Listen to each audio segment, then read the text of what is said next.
السلام عليكم، مرحبا بكم في هذا الفيديو الذي سنتحدث فيه عن مباريات الهلال السعودي الودية استعدادا للاستحقاقات القادمة، استعدادا للبطولات القادمة إن شاء الله.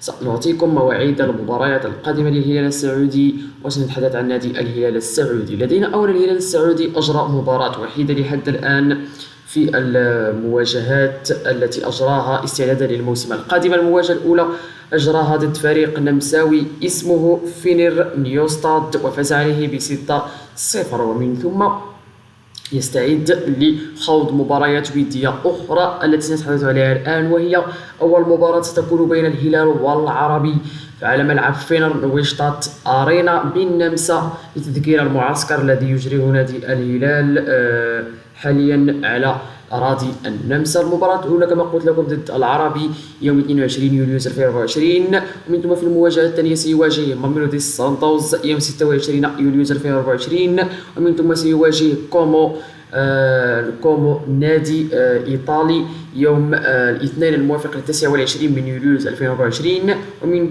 ثم سيواجه أودينيزي يوم 3 من أغسطس 2024 سيواجه نادي أودينيزي الإيطالي. هذه هي المواجهات والمباريات الودية التي تبقت للهلال السعودي في هذا الموسم والتي سيخوضها الهلال السعودي في هذا الموسم.